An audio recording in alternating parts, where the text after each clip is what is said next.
What's up, Tesla family? It's Ray J back with another video. And in this one, I want to break down what's happening with Tesla SPY in the overall markets. I'm going to break down what's going on with the economic calendar moving forward, talk about some big news involving the markets, which you should be looking for as time goes on, as we have some very important data coming out for today. But just note that I am not a financial planner, so take nothing I say as financial advice.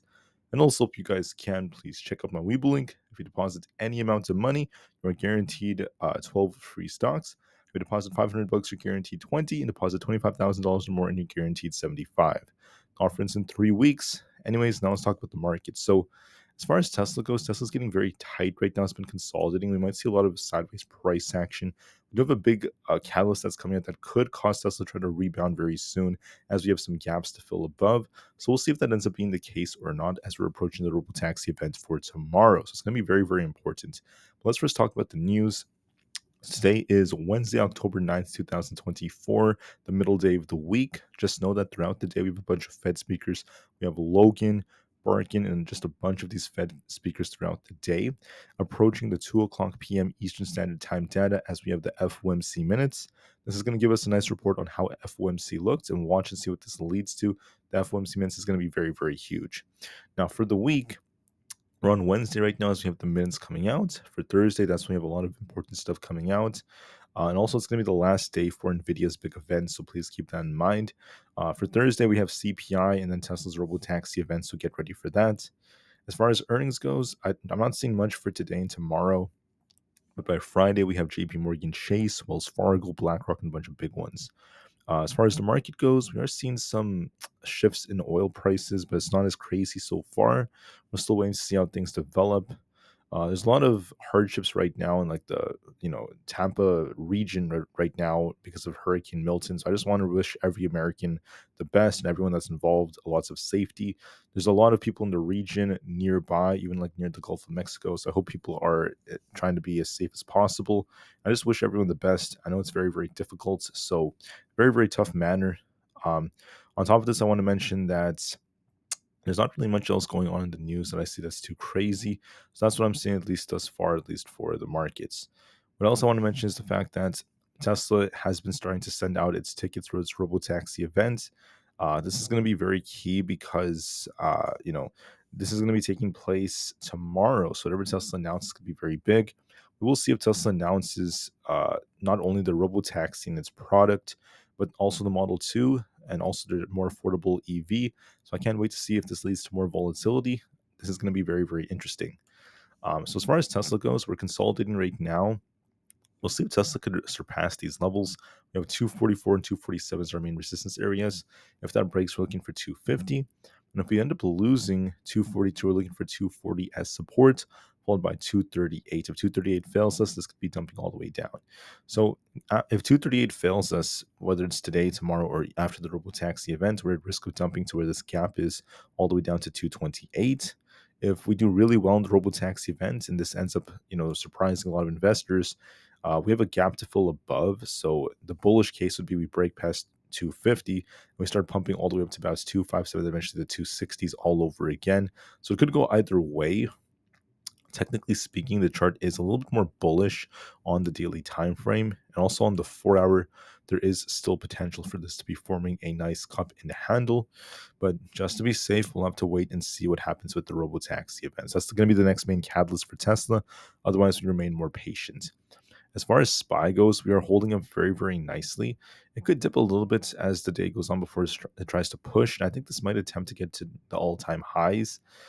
Even if we do push to all-time highs, I still think that there's going to be a big rug pull coming later on for the markets. So we could push to 575 later on. Even if we surpass that and get closer to 580, I still hold the view the closer we get to the election, guys, there's going to be an increase in volatility and the market could still slow down. For ES, this remains more bullish looking as we approach these highs. If we lose 57.70, we turn back to bearish, by the way. But this is still favoring the 5800s. I think we could be approaching 58.20. So it could dip a little bit in the morning, then try to rebound for the all-time highs. Depending on how the FOMC minutes go, that's going to be another big catalyst. But overall, I still see potential in this to try to push for the time being. And by the way, for SPY, if we lose 570, watch 569.29. If that fails us, we turn a little bit more bearish and we could start sinking to 565 again. As long as we're above those supports, this is favoring 573 to be retested, which if we break, we're looking for the all-time high at 575. Just want to call out those levels on SPY. So far, it looks a little bit more bullish, so we'll see how it goes. Nvidia remains bullish as we're approaching 136, so watch and see this continue to push a little bit higher. As the AI conference continues, this is going to be the last day. So look for 136 and then eventually 140 if that breaks. So it may go a little bit higher, but watch resistance after that. For Bitcoin, we're still kind of bearish looking. We're looking to see if 61,850 holds. Don't forget we have the FOMC minutes today, so we'll see how that affects Bitcoin. We have 62,500 as resistance and 61,800 as support. If that fails us, we're looking for a dip back down to the lower 61,000. Still looks kind of bearish though compared to the markets. For NQ, we're just trading sideways. If we lose 20,200, we're looking for 20,100. If we break past 20,300, we're looking for a pump all the way up towards the 20,400 area. This could dip a little bit to 20,200 before it tries to rebound, so it still looks more bullish. So there is still some temporary upside. However, as we get closer to the election, I do anticipate some downside. We're not ready yet, so look and see if the upside holds. We have a nice accumulation structure right here on the QQQ. If we lose 483.61, we turn more bearish. As long as we're above 483, we have 485 as our next support. As long as we're above both of those, this is favoring that it wants to go up to 490. If that breaks, we're looking for that gap fill at 495. So the chart's still more bullish technically, but we'll see how things go with the FOMC minutes. And then also approaching November, we could still see a dip. For Apple, we look more bullish. We have this gap to fill, so we might be looking for 226.5. We'll see how it reacts. There's a good chance this tries to push a little bit higher nonetheless. For others out there, we have the IWM. We'll see if this breaks 218. If that breaks, we have a gap to fill at 220. If this rejects, we could be dipping to 215. As of right now, we look a little bit more bullish. Amazon, we'll have to see if we could break 183.5. If that breaks, we're looking for 185. If this rejects, we'll be dipping, so we'll see if that breaks. So give that some time.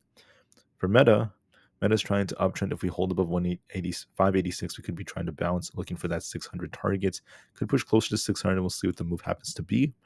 For Microsoft, we're trying to rebound. We'll see if we break past 416. If that breaks, we're looking for 420. If that rejects, we could be tipping, so we'll see if 416 breaks for 420. And Google's trying to push. We can try to fill this gap to about 165.6. I think we may attempt to rebound as well. So that being said, guys, I just want to say I really appreciate you guys so much for listening. Please have a great day. SPY remains more bullish. There is some potential for trying to break closer to all-time highs. We could even surpass all-time highs. But like I said before, I'm not entirely fixated on us lasting at these levels forever. Tesla is once again consolidating. We'll see if it dips a little bit more, but then there is potential for it to bounce later on as we get closer to Thursday, and maybe even after the robotaxi event, there could be a big move. So let's hope that Tesla unveils new products, and let's hope for the best for Tesla. I hope that we get a nice bounce after the robotaxi event, and I'm very excited to see what Tesla ends up announcing. With that being said, I appreciate you guys for listening. Please have a great day, and I'll see you guys very soon in my next video in just a couple of hours. Until then, have a great day and peace out.